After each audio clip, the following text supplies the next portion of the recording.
지금부터 얘기하는 이 이야기는 성경에서 나타난 계시해 주는 것도 있고, 제가 임상적으로 그 수만 명을 사역하는 데서 17년 동안 교회 바깥에 사역을 하면서 제가 임상적으로 공통되게 발견된 것들이기 때문에 여러분들이 이 부분은 반드시 기억하고 계셔야 됩니다. 이제 많은 성도분들이 문제를 가지고 하나님께 나아가고 또 저 같은 사역자한테 와서 이제 해결받기를 원해요. 근데 이게 여러 가지 문제가 있죠. 이제 질병으로부터 시작해서 재정, 일, 그다음에 또 사람 관계, 이런 여러 가지 종류의 어떤 문제를 가지고 하나님께 나옵니다. 그리고 저 같은 사역자를 통해서 주님의 손길을 경험하기 위해서 나오는데, 제가 그런 분들한테 꼭 이런 얘기를 합니다. 동일한 말을 해요. 잘 될 때 조심하라고. 이런 얘기를 하면 그분들은 그 말이 전혀 와닿지는 않을 거예요. 왜냐하면 지금 상황이 어려운데 그 말이 잘 될 때 조심하라는 이 말이 그러니까 자기하고 상관없는 얘기처럼 들어요. 근데 분명한 것은 성경에 하나님이 약한 자, 또 고난을 받는 자 곁에 계셔서 은혜 주시고 도우시고 붙들어 주시고 보호하세요. 그래서 꺼짐부터 꺼지지 않게 하시고, 그 다음에 갈 때도 꺾지 아니하시는 그 하나님의 보호하심과 손길이 있어요. 그런데 강한 자는 하나님이 단호하게 분질러 버리는 아주 단호한 하나님이 또 성경에 나타납니다. 그래서 이렇게 우리가 뭔가 문제가 많아서 약해질 때는 하나님이 분명히 그 사람이 영적으로 하나님 앞에 더 간절하게 찾고 의지하고 겸손할 때에 하나님이 반드시 은혜 주셔서 그 어려운 문제들을 또 풀게 하시고 해결되게 하시는 하나님의 손길이 있습니다. 근데 이제 그 다음부터가 문제예요. 제가 왜 이야기하냐면, 제가 수도 없이 많은 성도분들이 문제를 가지고, 심각한 문제를 가지고 와서 하나님이 극적으로 문제를 해결해 주셨는데 그 다음부터가 이게 다 끝났다고 생각하니까 이분들이 하나님이 축복받은 것에 대하여 잘못된 태도 때문에 결국 그분이 상태가 더 안 좋은 대로 돌아가든가 과거에 문제가 심각했던 대로 다시 돌아가는 것을 저는 수도 없이 봤어요. 그래서 이 부분은 얘기해야 되겠다. 그래서 부분적으로 제가 설교 중에도 얘기하고 그랬지만, 오늘은 아주 총정리하는 의미에서 왜 하나님의 은혜로 문제가 해결됐는데 그 사람이 다시 원상태, 안 좋은 원상태로 돌아가는 이 불행을 만나는 원인들이 뭐냐는 거예요. 그게 제가 찾아보니까 13가지 정도가 되더라고요.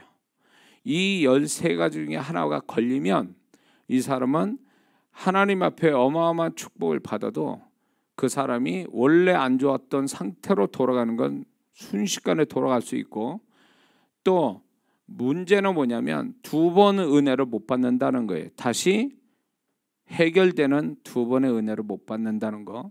제가 이걸 수많은 영혼들을 상대하면서 온 뒤에서 본 모습이기 때문에 이거는 이론이 아니고 제가 목회 현장 또 사역 현장에서 봤던 것들이기 때문에 여러분들 이걸 잘 기억해 두셔서 지금 가지고 있는 여러분들의 문제들, 작거나 큰 문제들 간에 그 문제를 하나님이 해결해 주시면 그 다음에 반드시 하나님이 원하는 태도를 가져야지, 지금부터 얘기하는 이 13가지 중에 하나만 걸리면 그분은 이미 하나님의 은혜가 소멸되기 시작하고, 그러면서 사단이 달겨들고 악한 영이 달겨들어서 그 사람의 그 축복은 나중에 다시 원상태로 돌아가는 비극을 맞이할 수 있다는 거, 이걸 분명히 아셔야 됩니다. 저도 그래서 이 부분을 얼마나 조심스러워하고 또 문제로 만난 성도들한테 해결되기 전에 반드시 먼저 이 얘기를 해요. 그래서 정신 차리라고. 잘된 것이, 문제가 해결돼서 잘 되는 것이 끝이 아니라 새로운 시작이라는 거. 이걸 모르고 그냥 잘된 거에 취해가지고 정신 팔려가지고 하나님 뜻대로 가지 않으면 이 사람은 축복이 순식간에 화로 바뀔 수도 있다는 거, 이걸 분명히 아셔야 됩니다. 하나님 그렇게 만만한 분이 아니에요. 그냥 축복받으면 그냥 다 끝난 줄 알고 하나님 빠이빠이 해놓고 이제 자기 멋대로 그렇게 해서 그 축복 가지고 그냥 그렇게 하면 다 될 줄 알지만, 하나님 그런 분 그렇게 그냥 우리가 쉽게 생각할 분이 아니라는 거예요. 근데 인간의 부패한 마음이 그렇게 하게끔 만들죠. 하나님 앞에 그것이 돌이킬 수 없는, 두 번의 은혜로 못 받는, 두 번의 축복을 못 받는 원인이 된다는 거. 지금부터 이제 제가 얘기를 할 때 이 부분은 13가지는 아주 머릿속에 딱 항상 기억해 두셔서 여러분이 잘 되면 이 13가지에 걸리지 않기를 뒤져봐야 돼요. 그래서 걸리지 않으면 다행이고, 걸리면 빨리 해결을 봐야 그 사람이 그 축복이 안전하게 계속 가지고 가지, 그렇지 않으면 그 문제 해결 자체가 그 사람한테 또 다른 고통의 시작이 될 수도 있다라는 것을 여러분들은 깨달아야 될 줄 믿습니다. 그럼 그게 뭐냐 할 때, 첫 번째, 왜 원점으로 돌아가냐, 원위치가 되냐? 그것은 첫 번째, 죄를 회개하지 않기 때문에 원위치로 돌아갑니다. 하나님께서 어떤 사람을 문제를 해결하실 때 죄를 그대로 놔둔 상태에서 해결하실 때도 있고, 죄를 먼저 해결한 다음에 축복을 하시는 경우도 있어요. 성경에 보면. 근데 마가복음 2장을 보면 중풍병자가 지붕까지 뜯어내려서 예수님께 내려와서 예수님이 그 중풍병자를 몸을 치료하기 전에 먼저 뭘 얘기하십니까? 네가 죄사함을 받았느니라. 죄부터 해결하십니다. 그러면 이 사람의 문제는 죄로부터 시작됐다는 거예요. 중풍병이 죄로부터 시작했다는 걸 주님이 지적하고 계시는 거예요. 그런데 죄를 해결이 돼야 이게 그게 축복이 그 다음에 오는데, 하나님이 죄를 어떤 그렇게 해결되지 않는 상태에서 이 사람의 문제가 해결될 수는 있어요. 그런데 이 사람이 분명히 알고 있는 자기의 죄를 회개를 끝까지 안 하게 되면 이 죄가 결국 그 사람 것을 원위치로 돌리는 문제가 된다는 것입니다. 예레미야 5장 25절에 너희 죄가 너희 오는 좋은 것을 다 가로막았느니라. 그래서 이 죄가 근본적으로 자신이 이렇게 처음에 몰랐다 치세요. 몰라서 그 죄 때문에 문제가 생겼다 이거예요. 그래서 이제 하나님 앞에 기도했더니 하나님께 어떤 믿음의 행동을 했더니 해결이 됐어요. 그렇다고 해서 죄까지 하나님이 지나치는 게 아니에요. 그 죄는 반드시 해결하고 넘어가야 되는 거예요. 그 죄가 결국 축복을 그냥 다 끌어내려 버리게 하는 원인이 된다는 거예요. 그래서 우리가 축복을 받았다, 문제가 해결돼서 축복받았다 그래서 모든 게 다 축복받은 게 아니에요. 분명히 하나님께서 이 축복을 통해서 네가 이 문제가 이런 죄로 인해서 생긴 것이니 이 죄를 분명히 회개하라 라는 메시지를 어떤 식으로 전달이 됐을 거예요. 근데 이 사람이 나 축복받았으니까 괜찮아 이제 라고 하면서 그 죄를 우습게 여기고 하나님께 명백하게 회개하지 않고 지나가 버리면 그 죄가 그 사람의 문제를 끝까지 축복으로 확장되는 게 아니라 그 축복이 오히려 소멸돼 버리게 하는 원인이 된다는 것입니다. 분명히 마가복음 2장의 중풍병자는 죄로 인해 생긴 걸 가르쳐주고 있겠죠.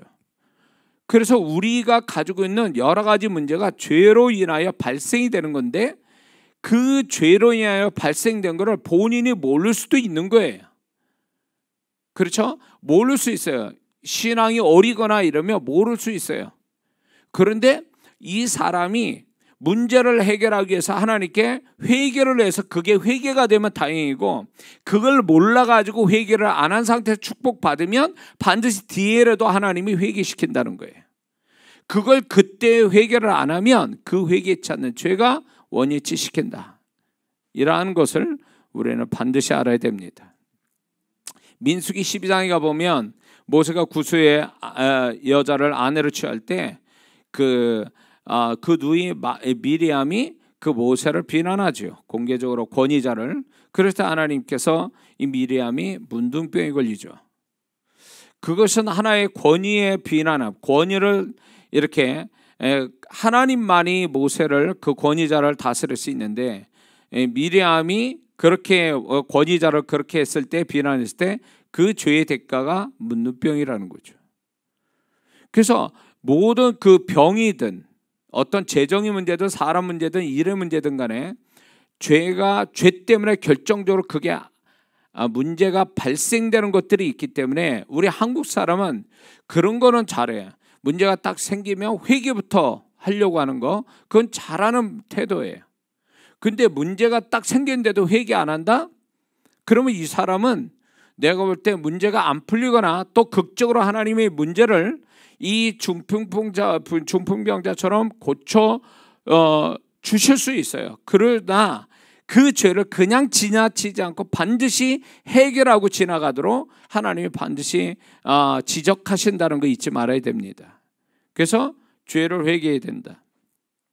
두 번째는 원점으로 돌아가는 원인은, 두 번째는 문제를 발생시킨 그 죄로부터 돌아서지 않아서 다시 그 죄를 반복할 때에 결국 그것으로 인해서 원점으로 돌아간다.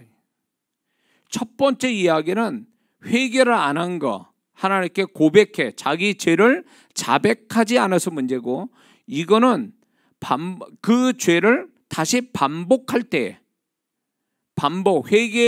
회개를 한 것 같지만 그 죄 때문에 와서 이렇게 문제가 됐는데 결국 하나님께서는 그 죄를 버리라고 했는데 버리지 않고 계속 또 반복되어질 때에 문제는 다시 원위치로 돌아간다. 해결은 다시 안 되고 원위치로 돌아간다는 거죠. 요한복음 5장 보면 38년 된 병자를 예수님이 고치시고 솔로몬 행각에 있는 38년 된 병자를 고치시고 성전에서 다시 그 사람을 만나게 될 때 주님이 이런 말씀하세요. 내가 나았으니 더 심한 것이 생기지 않게 다시는 죄를 범하지 말라. 이 죄는 분명히 38년 된 병은 죄로 말미암아 생긴 거고, 그리고 네가 다시금 죄를 범하지 마라. 왜? 네가 이 죄를 범하면 그때의 그 죄가 38년 전에 생긴 그 죄의 예로 생긴 이 병이 이제 그거로 다시 네가 그 죄를 반복하면 더 심하게 생긴다. 이걸 얘기하시는 거죠, 주님께서는. 그렇기 때문에 어떤 특정한 죄에 대해서 하나님께서 그 죄 때문에 그 죄가 반복됨으로 인해서 그 사람의 축복이 원 상태로 돌아가 버리는, 원위치로 돌아가 버리는 원인이 된다는 것을 분명히 얘기해 주고 계십니다. 그래서 이제 뭐 이런 것쯤이야라고 하는 이런 하나님 앞에 내가 회개치 않는 그런 것들 때문에 그걸 가벼이 여겼다가 오히려 커다란 자기의 축복이나 그 자기가 소망하는 것이 다 무너져 버릴 수도 있다라는 거죠. 죄가 어느 정도 심각한 건 여러분이 아시잖아요. 에덴 동산에서 하와가 선악과 하나 따먹은 것이 어떤 결과를 가졌습니까? 그리고 그 죄 때문에 예수님이 어마어마한 희생을 십자가에서 치르셨잖아요. 근데 예수 믿는 사람이 그 죄를 가볍게 여긴다는 게 문제예요. 이 죄를 가볍게 여기는 것은 육신적인 혼적인 합리화, 그거를 적당하게 아니라고 하든가 아니면 작게 생각하는 그 자신의 합리화 내지는 귀신의 속삭임에 속임을 받아서 그렇게 되는 거예요. 근데 진정으로 신앙이 좋은 사람, 정말 주님과 소통한 사람은 그 죄를 그렇게 가볍게 보지 않는다라는 거예요. 굉장히 두렵게 생각한다는 거예요. 그게 정상이에요. 그게 정상이라고. 그렇게 두려워하고 그 죄를 회개하려고 애를 쓰고 그분의 보혈을 구하고 이렇게 해야 이게 정상인데, 그걸 가볍게 여기고 그냥 지나쳐가 버리니까 무슨 죄에 걸려가지고 내가 이 문제 걸렸는지 조차도 감을 못 잡는 거죠. 그래서 이런 사람은 하나님 앞에 하나님 회개할 때도 이렇게 해야 돼요. 하나님 과연 내가 무슨 죄 때문에 내가 이 문제가 발생이 됐습니까? 라고 물어봐야 돼요. 주님께. 왜? 하도 뭐 죄가 종류가 많아가지고 어떤 죄로 그렇게 죄했는지 그것도 모르거든요. 결정적인 죄가 있거든요. 그런 걸 찾아내야 되는 거예요. 그래서 회개를 다 해보는 거지 뭐. 기억나는 거 다 회개해야 돼요. 그래서 제가 주님을 떠나 살다가 이제 청년 때 다시 주님께 돌아갈 때 산에 올라와서 산기도에서 이제 3일 동안 밤낮을 하나님 앞에 회개를 하는데, 금식하면서 회개를 하는데 한 이틀 정도 되니까 더 이상 회개할 거 없어요. 왜냐하면 저도 이제 성격이 치밀해서 다 적어요. 지난날에 기억나는 거 다 죄를 적어가지고 하나님께 회개하거든요. 정확하게 하려고 다. 그러고 나서 나중에 또 구약의 율법을 읽다가 그것이 그 율법을 보다가 내가 이게 회개 안 했구나. 그 말씀을 보다 또 회개하는 경우도 있었고요. 그러니까 그렇게 회개를 했단 말이에요. 이틀 동안. 그런데 그 다음에 기억이 안 나요. 생각이 안 난단 말이에요. 더 이상 생각이 안 나. 근데 이제 금식은 하루 남았고 회개하러 작정하고 올라왔으니까 회개는 해야 되겠고 더 이상 기억도 안 나고 뭐 생각도 안 나고 이래서 그때 이제 제가 성령님 저의 죄를 기억나게 해주세요. 내가 알지 못한 죄까지 기억나게 해주세요. 그 기도를 하니까 어느 시간이 지나가니까 정말 이게 누구 말대로 영화 보듯이 화면처럼 영상으로 쫙 지나가는 거예요. 그때부터는 내가 의식으로 기억하는 죄는 다 회개됐지만 아직 의식에서 기억되지 못하는 하나님만 나를 알고 있는 죄를 다 보여주기 시작하신 거예요. 그래서 거기서 회개를 하루 동안을 그 성령이 보여주시는 죄를 다 회개하고 3일을 끝내고 내려오는데, 그 회개로 올라갈 때는 지옥 가는 기분이었는데 이제 3일 금식 끝나고 회개하고 내려갈 때에 난 천국을 경험했어. 진짜 천국을 경험해서 제가 주님, 제가 더 이상 살고 싶지 않습니다 그랬어요. 청년 때 제가 그때 25인가 그런 나이였는데 26인가 이제 더 이상 죄 짓고 살고 싶지 않아요. 너무 제가 두렵고 이 회개하는 것도 무섭고 이제 사함을 받아서 기쁨 가지고 있는데 더 이상 내가 죄를 다시 반복하고 싶지 않아서 더 이상 저건 살고 싶지 않고 요대로 그냥 천국 갔으면 좋겠다고 제가 그때 진짜 고백했어요. 그거를. 그랬더니 주님께서 뭐라냐면 내가 지금 너를 데려가려고 내가 회개시킨 게 아니라 너는 할 일이 있기 때문에 너는 내려가야 된다. 그래가지고 내려가는데 그게 천국길 같더라고요. 이게 마음의 죄가 사라지니까 천국이 된 거예요. 제가. 그래가지고 그때부터 이제 교회 생활하는데 마음의 죄들이 성령으로 말미암아 3일 밤낮을 토하듯이 회개를 하고 나니까 그때 뭐가 오냐면 성령이 임재하시기 시작한 거예요.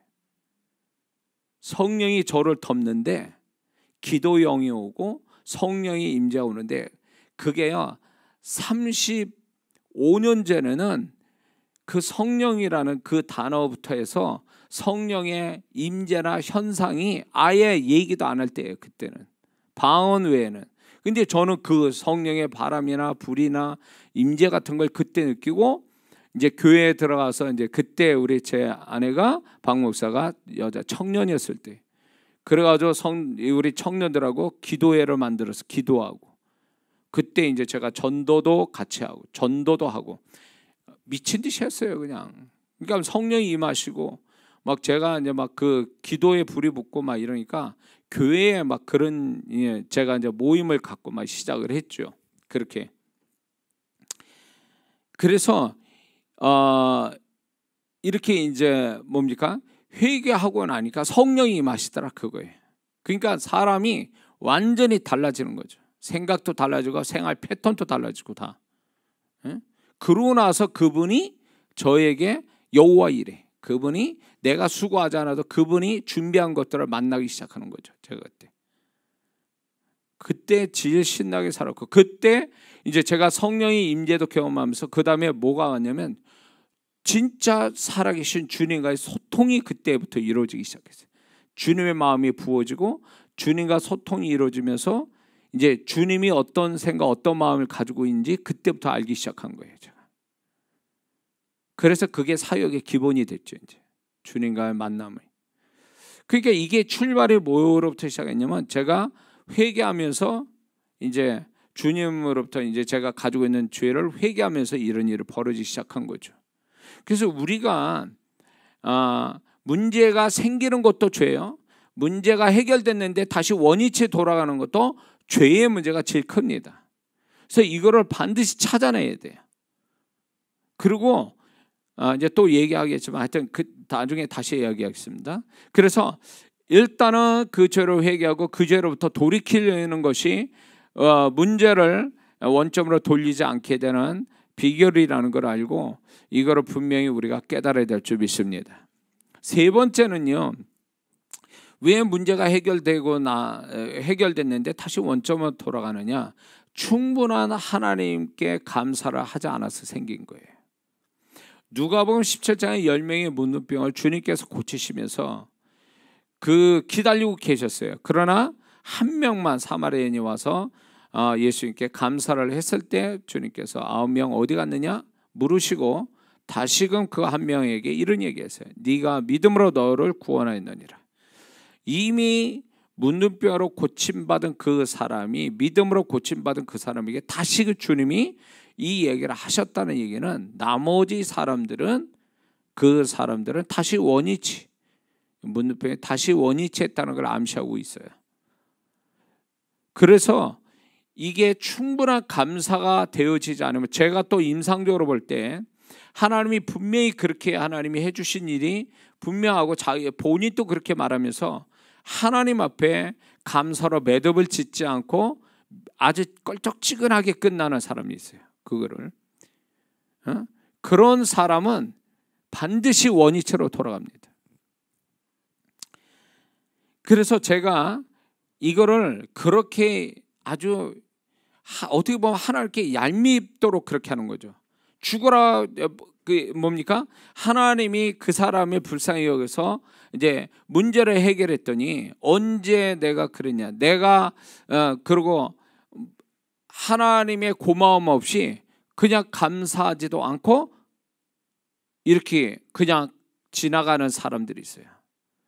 이런 사람을 자주 목격하니까 안 되겠다. 그리고 또 그 뒤에 그 사람들이 다시 문제를 가지고 와서 다시 보는 걸 보면서 이거는 가르쳐야 되겠다는 생각을 가진 거예요. 그래서 이제 그분들이 오해할 수도 있지만 제가 그랬어요. 감사를 하세요. 입술로 고백하고 예물을 드리세요.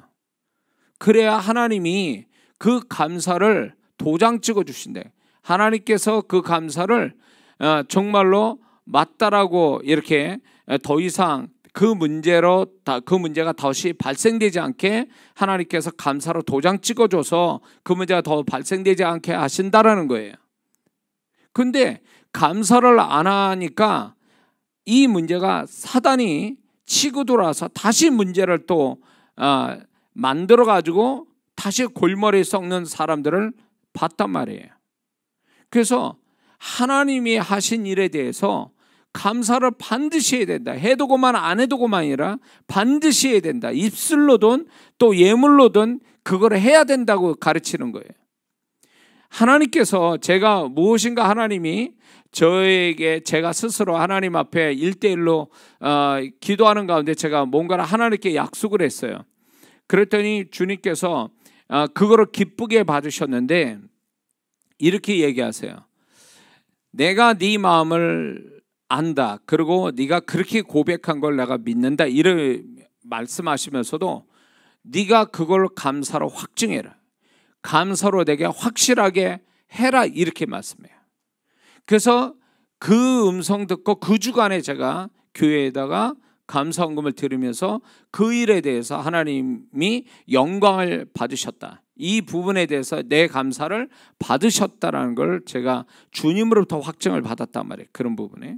그러니까 주님은 마음만 있는 거, 내 마음을 믿어주시고 알아주시지만 증거를 대라는 게, 그거를 네가 표현해라. 근데 그게 감사로 표현하라, 이렇게 말씀하거든요. 감사로. 그래서 우리가 어떤 입술로 고백이든 예물로 드리든 감사로 분명히 하셔야 돼요. 안 하면 이 사람은 문제가 생기는데 사단이 틈탈 여지를 주는 것이고, 하나님이 감사로 영광을 못 받으시니까 이 문제는 끝난 게 아니었던 거예요. 이게 보장을 못 받는 것이 돼버린 거예요. 응? 그래서 제가 이 부분은 분명히 이거를 얘기할 필요가 있다고 생각한 겁니다. 그리고 감사를 해야 그 다음 감사할 일이 연결이 되는데, 감사를 안 하면 그 다음 감사할 일, 또 결국 자신에게 축복이 될 일이 연결이 안 되고 끊어져요. 그 감사를 하지 않은 걸로 인해서. 근데 또 이런 부분도 있더라고요. 어떤 분이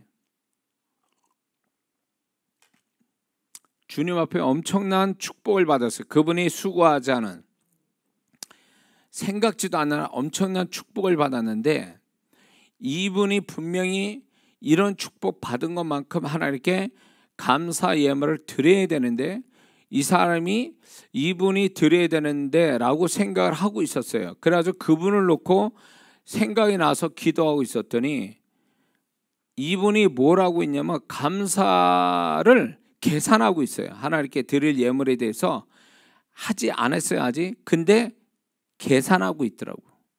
그건 뭐냐면 굉장히 하나님 앞에 인색하게, 그러니까 인색한 감사를 하는 거예요. 근데 동시에 내 안에 하나님의 불쾌감이 훅 하고 올라오는 거예요. 그래서 이거를 이분한테 얘기할까 말까 가지고 그냥 놔뒀어요. 근데 이분이 결국 그 계산한 대로 하더만요. 그렇게. 근데 이제 내 안에서는 이미 하나님의 불쾌감이 딱 올라왔어요. 어떻게 된 줄 아세요? 그분 소유 못 됐습니다. 나중에 거기서 떠나게 됐어요. 그러면서 제가 느낀 게, 이걸 구체적으로 얘기할 수도 있는데 이제 그렇게 하기는 뭐해서 지금 그분의 저희가 있어서 얘기를 못 하는데,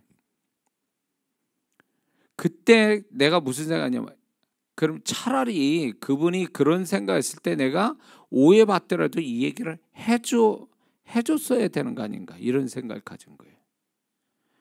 그때 당시 몰랐는데 그분이 얼마 안 있다가 그게 그분의 소유가 아니라 결국 남의 것이 되고 말았어요. 왜 그러냐고. 왜 그렇게 하냐고. 응? 하나님이 그 정도 했으면, 그 정도 자기가 수고하지 않고 생각지 않게 축복을 주셨으면 하나님께 정말로 감사해서 감동받은 대로 해야지, 어떻게 그걸 계산하고 있냐고, 그거를. 그러니까 계산해서 이 사람이 하니까 하나님이 안 받으신 거예요. 굉장히 기분 나빠하시는 거예요.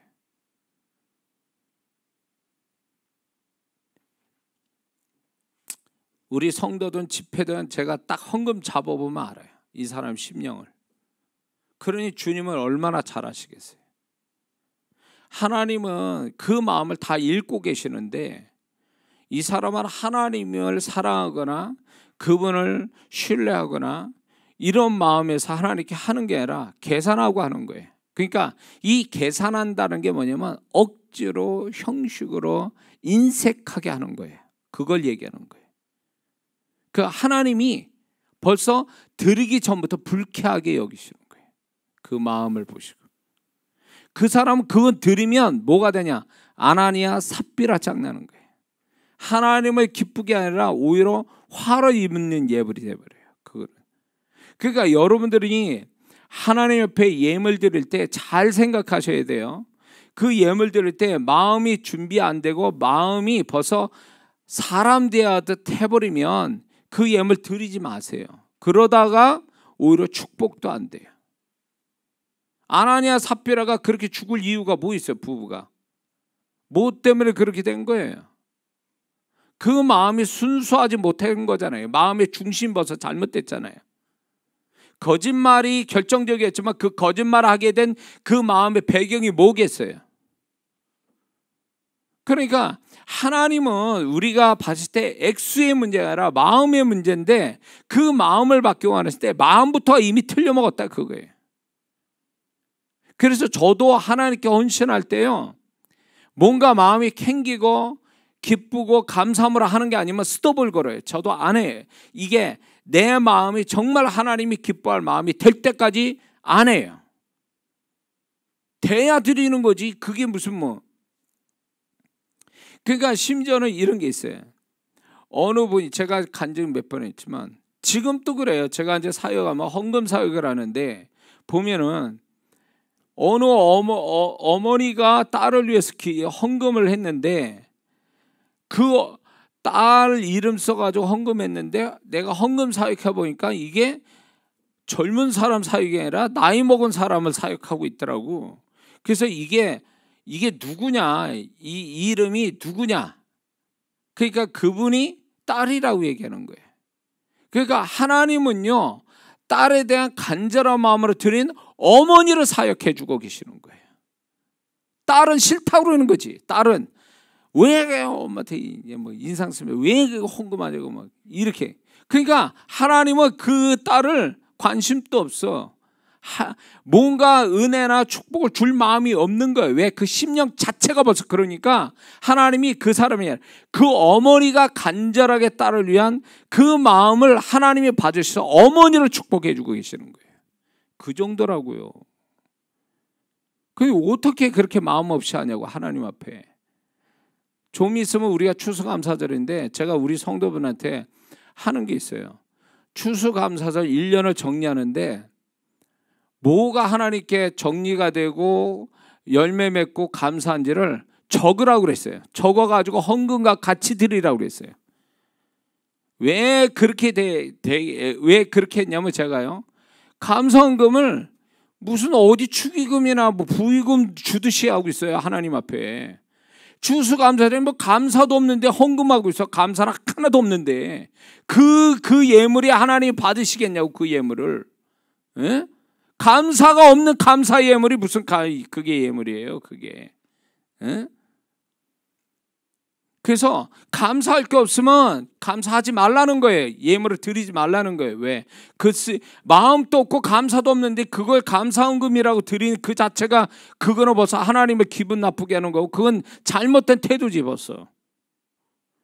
그래서 우리 성도분들은 추수감사절에 이제 마지막 주일에 할 건데, 추수감사절에 반드시 헌금 봉투에다가 1년 동안 하나님께서 나한테 베풀어 주신 거에 대한 정말 감사해서, 액수는 상관없어요. 내가 감사해, 그 감사한 마음과 함께 예물을 드리면 되는 거예요. 근데 내용도 없는, 감사도 없는 걸 무슨 축의금 주듯이 부의금 주듯이 그렇게 마음 없이 이렇게 예물 드리는 것은요, 그거는 차라리 안 하는 게 좋아. 그거 하나님을 불쾌하게 만드는 거니까.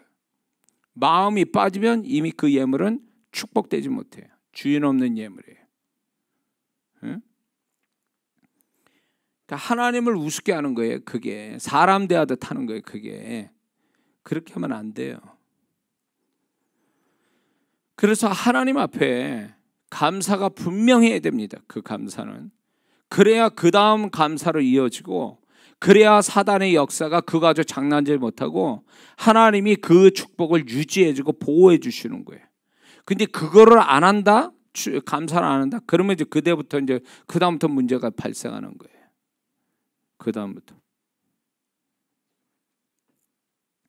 이게 있어요. 뭔가 하나님 문제에게 축복하시면요, 너는 내게 감사하라. 그 감사할 마음을 주시고 감동을 주셔요. 그 마음에 이미 하나님 앞에 어떻게 얼마나 감사한지, 내가 얼마나 하나님께 이 마음을 표현해야 될지를 이미 하나님의 다 감동을 이미 주셨어요. 근데 그 감동을 그대로 하는 사람이 얼마나 되냐 할 때 나는 한 10명에서 2명 정도는 감동되라고, 나머지는 다 계산해서 하고 있는 거예요. 제가요, 사역을 집회를 가잖아요. 집회를 하면 이건 뭐 거짓말 없는 하나님께서 하는 제가 하는 말이니까. 집회를 어느 교회에 딱 주님이 가라 그래서 가기 전에 기도를 합니다. 그 교회를 위해서. 기도를 하면 주님이 뭘 얘기하시냐면 네가 그 교회 가면 사례비 얼마 받을 거다. 딱 이게 얘기하세요. 가보면 저는 가면서 참 그걸 보면서 아, 이분은 계산하고 있구나. 이분은 주님의 음성 안 듣고 있구나. 딱 이게 와요. 왜? 나는 듣고 가는 거니까. 듣고 가니까. 이 목사님이 그 목사님이 안 들었으면 좋겠는데. 어떤 일이 벌어졌냐면요. 주님께서 초창기 때 제가 교회 밖에서 사역할 때 네가 그 교회 가면 네가 사례비를 150만 원 받을 것이다. 이렇게 얘기하셨어요. 그래서 갔어. 근데 거기에 이제 감동이 와가지고 그 교회가 이제 저를 이렇게 역전에 나와서 저를 태워가는데 승합차가 좀 낡았어요. 그러면서 저를 이제 승합차에 그렇게 이제 태우고 자기 교회 가는 거에 미안해하는데 갑자기 감동이 와서 제가 그 교회 집회하는 가운데 감동이 갑자기 와서 이 교회 차가 낡아서 문제가 되는데 하나님께서 이 교회 차를 주시기 원하신다. 제가 이 얘기할 때 지금 누군가 감동이 돼서 헌금을 하게 될 것이다. 딱 이 얘기를 했어요. 그랬더니 딴 교회 권사님이 그때 초창기 한 6년 전 7년 전 얘기니까 그때 1,600만 원을 헌금하시더라고요. 그래가지고 그 교회에 차가 생겼어요. 차가 생겼다고. 근데 이제 제가 집회를 막 열심히 3박 4일 하고 갔어요. 이제 끝났어요. 근데 이분이 딱 저를 100만 원 주시더라고요. 난 주님의 음성 듣고 150만 원 하나님이 주실 거라는데 100만 원 딱 주셔. 그래서 왜 이분이 계산했구나. 딱 그런데 그 다음 얘기가 뭔 줄 아세요? 이분이 100만 원 주셨는데 원래 150만 원을 하나님이 저한테 주시는데 그 50만 원이 어디서 나온 줄 아세요? 그 차 헌금을 했던 그분이 감동을 받아서 저를 쓰라고 50만 원을 따로 헌금 바구니에 넣었던 거예요. 그거는 거기다 그렇게 썼어요. 내가 그걸 어떻게 하냐면 권사님이 나중에 나 만나서 나한테 그 얘기를 했거든요. 목사님, 제가 목사님께 감동돼서 목사님 쓰시라고 50만 원을 이장한 목사님 뭘로 이렇게 드립니다 하고 딱 써서 했는데 그거 받으셨어요? 저한테 묻더라고요. 그것까지 해서 150만 원이었다. 근데 그 목사님은 안 한 거죠. 제가 여기서 제가 집회 많이 다녔지만 정말 성령의 감동 이상으로 한 분은 딱 한 분이에요. 저 여수의 어느 섬의 목사님인데 그 목사님 기도 엄청 하신 분이 역시 기도하신 분이니까 그분의 마음을 알고 있더라고요. 그분이 딱 주님이 네가 여기선 이거 받을 거다 딱 이랬는데 그분이 2배로 저한테 딱 주시더라고요. 이분이 그래서 하나님이 굉장히 귀하게 여기신 분이거든요. 그분이 주의 마음을 가진 자. 그러니까 벌써 그렇게 나는 받아야 되는데 그분이 그렇게 주셔서 제가 그거 나눴어요. 또 그거를 나머지. 하나님은 다 알고 계세요. 어떻게 진행될지 어떤 액수까지 다 알고 계세요. 그래서 제가 이제 무슨 하나님 앞에 감사할 일이 있으면 하나님 앞에 제가 얼마를 헌금 예물을 드려야 되는지까지 물어요. 그러면 그분은 분명히 얘기하세요. 그거대로 하면 되는 거예요. 그걸로 또 축복을 또 받고. 근데 이 성도분들이 주님의 마음을 모르는 하나님 마음을 모르는 자는요 계산하고 있어요. 벌써 하나님 마음 주셨는데 그걸 계산하고 있더라고. 그러니까 안 되는 거예요. 그 드렸어도 축복이 온전한 축복을 못 받는 거예요. 하나님 주신 마음대로 하지 않고 자기 계산대로 하니까 안 되는 거예요. 그래서 축복이 안 되는 예물도 있다는 걸 아셔야 돼요. 다 드린다 그래서, 다 예배 드린다 그래서, 다 헌금한다 그래서, 다 헌신한다 해서 그 사람이 다 축복받는 게 아니에요. 못 받는 사람이 있어요. 그게 뭐냐면 그 마음의 중심이 이미 틀렸어요. 하나님 앞에 이미 너는 아니다. 너는 그 마음에서 나를 기쁘게 한 게 아니고 너는 그 마음에서 이미 탈락했다는 거예요. 그러니까 하나님께 열심히 하고도 축복 못 받는 사람의 원인은 여기 있어요. 하나님이 이미 다 알고 있고 다 마음 주셨는데 본인의 인간적인 생각으로 다 그렇게 해서 결국은 온전하게 하면 축복을 받을 거를 그거 잘라먹고 하나님 원하는 대로 하지 않고 지 생각대로 지 계산대로 하다가 결국 축복도 안 되고 자기 손해만 보고 끝나는 이런 것들도 얼마나 안 좋아하세요? 헌신을 하는데 왜 축복을 못 받습니까? 봉사하는데 그 마음의 중심이 잘못됐다 그거예요. 자기의 자기 자랑, 다른 사람한테 뭔가 칭찬받기 위해서, 이게 하나님의 생각, 하나님이 주시는 그 마음에서 하나님 기쁘게 해서 하는 게 아니라 이게 다른 목적이 있는 거예요. 다른 목적이. 그러니 그 헌신이 축복이 되겠냐, 그 봉사가. 안 돼요. 하나님을 너무 우습게 알아. 하나님이 결과만 보고 하나님이 얘기하시는 줄 알아요.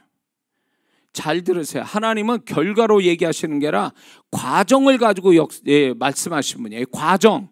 왜 아나니아 삽비라가 왜 죽임을 당했어야 돼요? 과정이 잘못했잖아요. 과정이.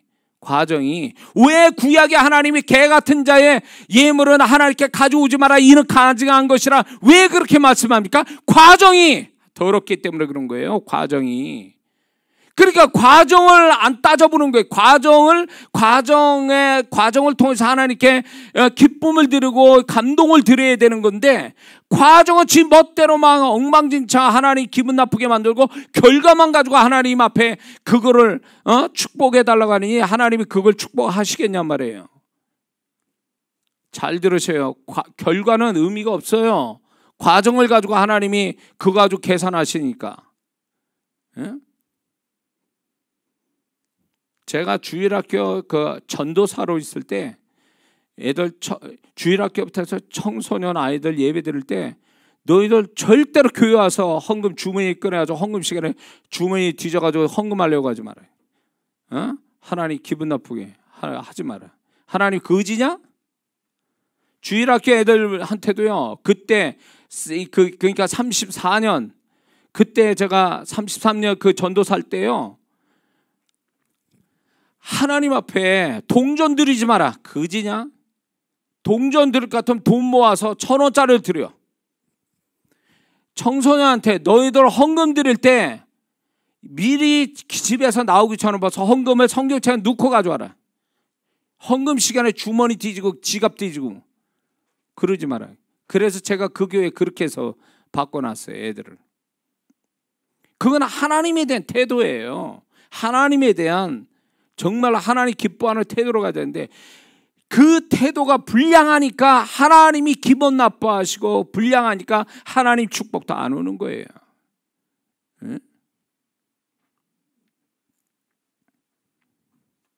어느 분이 저 사역으로 그 캐나다, 지금 이 권사님이 이 설교 듣는지 모르겠는데 제 사역을 위해서 그분이 기도했다고 그래가지고 그분이 저한테 뭐 사역을 위해서 뭘 주셨는데 그래서 이분이 정말 기도했다고 그래서 자기가 기도했고 그래서 이제 저를 통한 하나님 사역을 도움이 되라고 이렇게 드린 거에 대해서 처음에 기뻐했어요. 그런데 이분이 시간 지나니까 본전 생각, 자꾸 생각이 이게 아까운 거예요.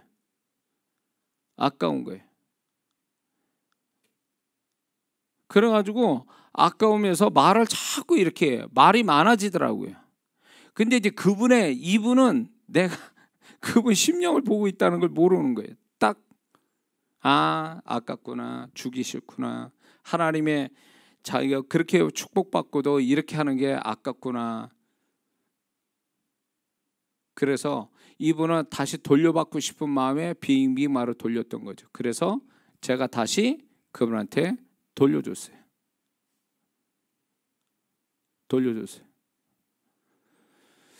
돌려주면서 그분은 또 복을 받았어요. 그 사건 때문에 그분은 잃어버릴 뻔했던 서초동 아파트를 되찾았어요. 자기 친오빠가 그걸 팔아먹으려고 했던 게 드러나가지고 그 아파트를 찾게 됐어요. 그분이. 근데 그분이 땅을 주신 거예요, 저한테. 그래서 그걸 가지고 하나님 앞에 뭔가를 해보려고 하다가 이분이 주기 싫은 마음이 있어서 그냥 다시 되돌려줬어요. 그분은 아마 그거에 대한 하나님에 대한 그 분명히 하나님께 계산을 해야 될 거예요. 왜냐하면 자기가 기도했고 또 저의 사역에서 줄 때 제가 축복 기도까지 했어요. 근데 이분이 마음이 바뀌어서 제가 다시 되돌려 드렸어요.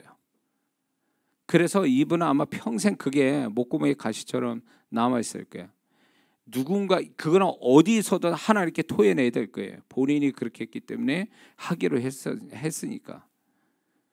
그러니까 이게 하나님의 마음을 모르면 이런 현상이 일어나는 거예요.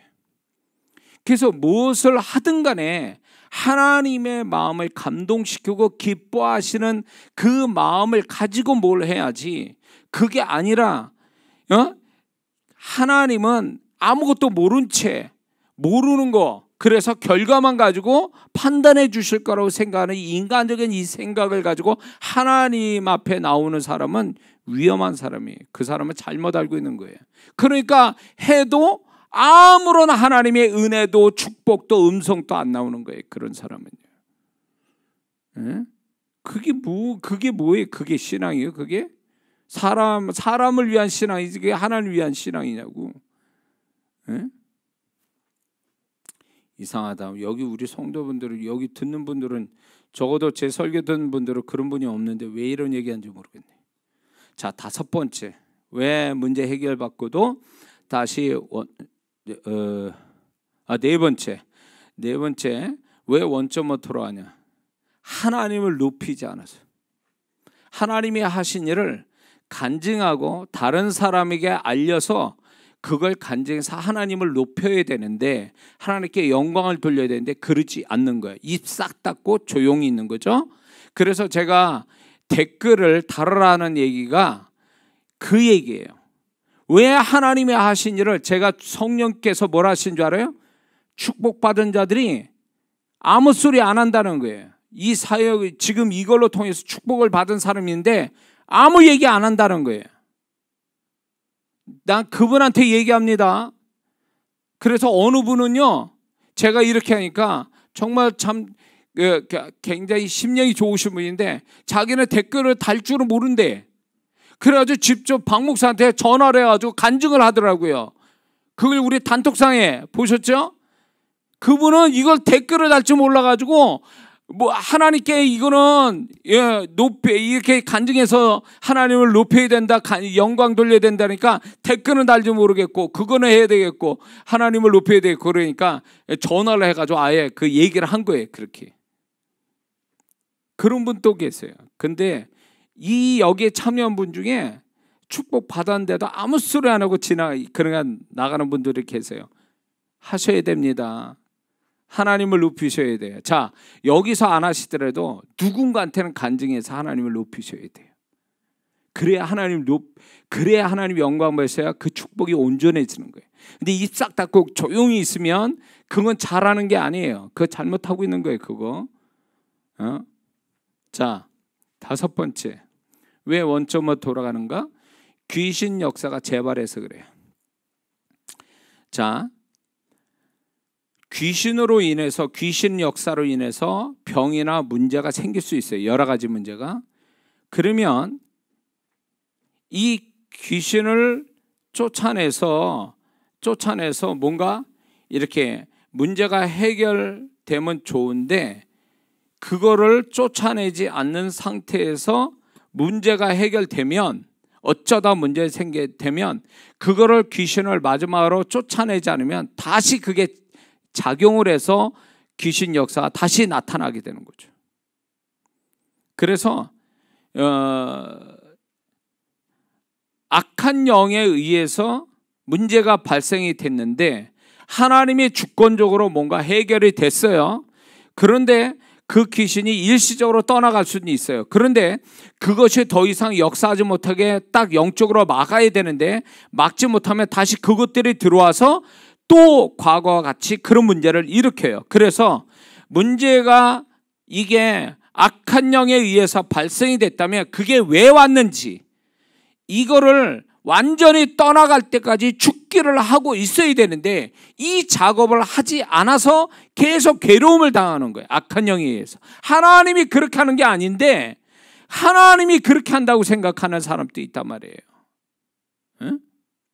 그래서 악한 영에 의해서 문제가 발생된 거는요, 죽기에서 그게 떠나가면 이제 떠나가면 해결이 되는데 안 떠나간 상태에서 하나님이 역사를 해서 해결해 볼 수는 있어요. 그러나 반드시 이 어떤 문제를 일으키는 악한 영을 분별해서 쫓아내고 막아야 되는 거예요. 안 막으면 다시 옵니다. 그것들이. 그래서 특히 집안에 안 좋은 역사들이 있는 집안에 그걸로 인해서 동일하게 나타나는 사람이 있죠. 만약에 이렇게 집안에 무슨 불의의 사고 같은 게 자주 생기는 집안이다 그러면 그분도 그래서 그런 사고가 생겼다고 친다면 이건 집안에 흐르는 악한 영의 역사이기 때문에 이거를 막아야 돼요. 축기해야 되고 그런 거 더 하지 못하도록 하나님께 구하고 영적으로 카바를 해야 돼요. 그렇지 않으면 계속 작용하게 돼요. 근데 이게요, 오랫동안 역사해 온 것들은요 한 번에 떠나지 않고 이게 자그마치 임상적으로 보면 거의 1년을 두고 싸워야 돼. 1년을 나갔다 들어왔다 나갔다. 그래서 개인들은 완전히 떠나갈 때까지는 계속 싸워야 돼요. 영적 싸움을요. 영적 싸움. 어느 집안에 이제 무당이 있는 집안에 그분 또 신기가 있고 이 점을 치르고 이런 분이 예수님을 믿었어요. 근데 이분이 1년을 거쳐서 귀신과 싸운 거예요. 계속. 그래서 이게 잠깐 이겨서 나가면 다 끝난 게 아니라 좀 있으면 또 와. 그래서 또 괴롭혀. 그러면 그거 가지고 또 씨름하고 싸워. 그래서 이 악한 영이 질 것 같으면 또 가. 그럼 좀 있으면 또 와. 그거를 1년 동안 했다는 거예요. 1년 동안 하고 나니까 더 이상 안 오더라는 거죠. 그래서 이게 오랜 시간 역사해왔던 것들은요, 이게 금방 한번 내쫓았다 금방 오는 게 금방 안 나타나는 게 아니라 계속 나갔다 다시 들어오고 나갔다 다시 들어오고. 그래서 완전히 나갈 때까지는 이 싸움을 멈추지 말아야 돼요. 이런 경우가 있다는 거죠. 이해가 되십니까? 악한 영은요, 내가 밀어낸 것만큼 밀려나요. 내가 밀어내지 않으면 항상 그 자리에서 나를 괴롭히거나 더 치고 돌아서 나를 괴롭혀요.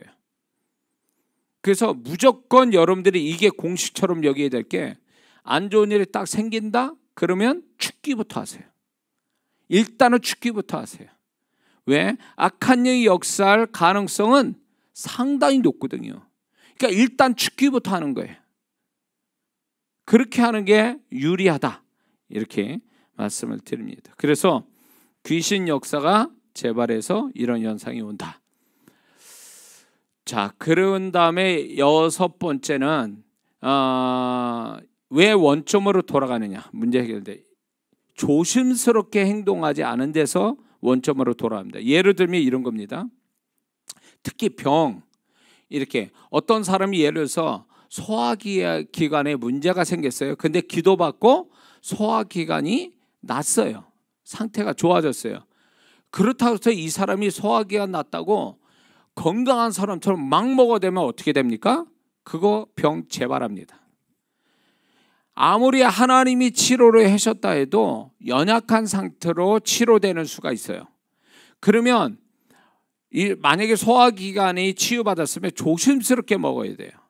그래서 시간이 지나면서 좀 튼튼해진 상태에서 정상인처럼 먹어도 괜찮은데, 주님이 날 치료해 주셨다고 해서 바로 그냥 막 음식을 꾸역꾸역 먹게 되면 그건 재발하게 돼 있죠. 그래서 조심스럽게 행동하지 않고 과격하게 하는 데서 이게 원점으로 돌아가는 것들이 있다라는 거, 그걸 잊지 말아야 됩니다. 자, 7번째는요. 2번 사역해야 할 일이기 때문에 원점으로 돌아가는 것처럼 보이는 게 있어요. 이거는 2번 사역해야 되는 거, 한 번이 아니라 2번을 사역을 받아야 완벽하게 해결될 문제라는 거예요. 그거는 마가복음 8장에 보면 예수님께서 맹인 소경을 만났는데 이 소경을 치유하시기 위해서 마을 바깥에 나가서 눈에다 침을 뱉고 그리고 그에게 안수하면서 소경이 낫도록 기도했는데, 기도한 다음에 안수해 준 다음에 주님이 물었어요. 뭐가 보이냐니까 나무 같은 것들이 걸어가나이다 이랬거든요. 이거는 정확하게 눈이 완전히 정상이 안 된 상태예요. 왜 그러냐면 이 소경이 본 거는 뭐였냐면 나무 같은 게 아니라, 그때 당시엔 사람들이 나무를 해가지고 등에 짐을 지니까 등에 짐을 지고 집에 갔단 말이에요. 나무를 해가지고. 그러니까 이 소경이 완전히 눈을 뜬 게 아닌 상태, 반쯤 눈을 뜬 상태에서 보니까, 멀리서 보니까 그게 나무가 걸어다니는 것처럼 보인 거예요. 그러니까 정확하게 못 봤다 그 얘기죠. 정확하게 눈이 완전히 치유가 되지 않았다라는 거죠. 그래서 예수님 다시 한번 안수를 하니까 비로소 정확하게 모든 걸 봤다라는 거예요. 그러므로 사역을 2번 받아야 온전한 사역이 있어요. 한 번만 받았기 때문에 불완전한 거예요. 그래서 이게 원점으로 돌아간 것처럼, 문제가 해결 안 된 것처럼 보일 때가 있어요. 근데 이게 예수님의 이 사건처럼 또 한번 완벽하게 사역을 받으면 완전하게 그 문제가 해결되는 이런 식의 문제 해결도 있다는 걸 잊지 말아야 됩니다. 그래서 이 부분은 잘못해서 원점으로 돌아간 게 아니라 2번 사역을 받지 않아서 원점으로 돌아간 것처럼 보인 거라는 거죠. 이해가 되시죠? 8번째는요, 신앙생활을 성실하지 않아서 그래요. 이 사람이 문제가 해결됐어요. 그랬더니 신앙생활 잘할 줄 알았더니 신앙생활을 엉망으로 한 거예요. 더 예배 안 나와, 주일 안 지켜. 그러면 어떻게 될까요? 성실하게 신앙생활을 하지 않으면 결국 사단이 틈타서 그 사람의 그 축복이 다시 원 상태로, 안 좋은 상태로 돌아가게 만든다는 거죠. 제가 이런 사람 많이 봤어요.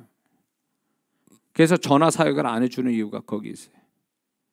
그러면 이분이 전화 사역에서 낫잖아요. 그러면 주일 잘 지키고 예배 잘 드려야 되는데 안 해. 그러니까 다시 병이 재발하는 거예요. 어느 분은 제가 이제 뼈는 굉장히 뼈를 하나님이 더 잘 치유되게 하시더라고요. 그래서 이제 주중에 이분이 치유받아서 이제 그 교회 와서 치유받았어요. 그래가지고 이제 주일날 예배 나올 줄 알았더니 안 나왔어요. 근데 나중에 이분이 다시 기도받겠다는 거예요.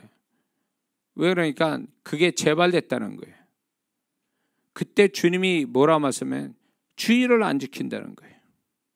그러니까 나은 게 잠시 나은 거지 완전히 나은 게 아니에요. 이분은 하나님의 은혜 주시며 신앙생활 마땅히 성실하게 해야 될 거를 안 하니까 재발된 거예요. 그 축복이 소멸된 거예요. 원 상태로 돌아간 거예요. 그래서 신앙생활을 잘하라고 하신 하나님의 메시지가 축복 속에 있는 거예요. 문제 해결 속에 있는데 신앙생활을 안 하는 거예요.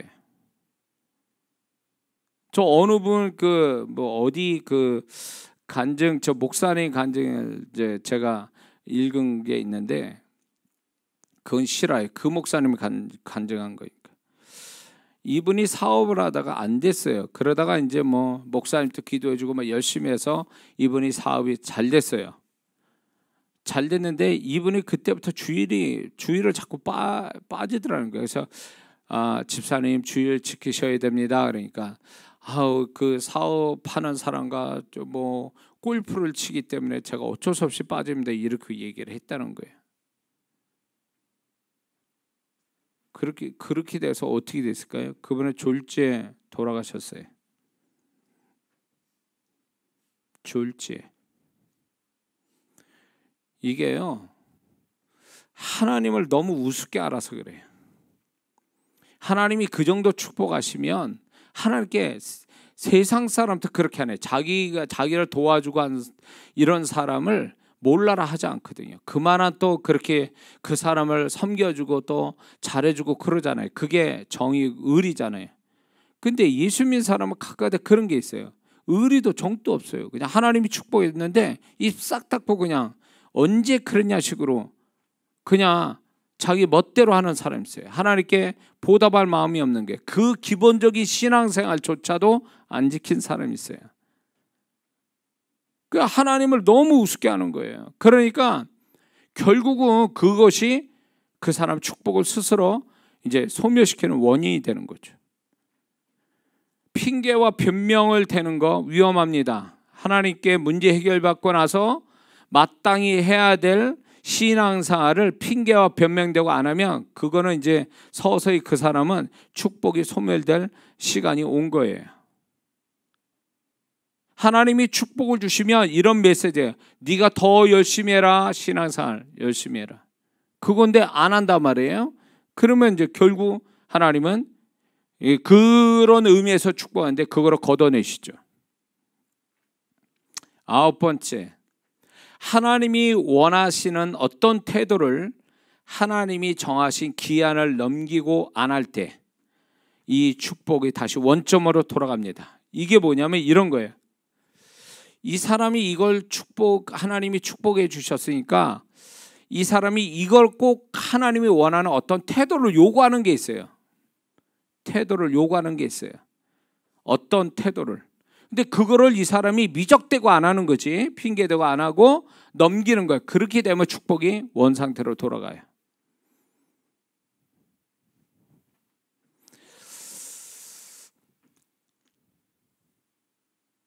이런 거죠.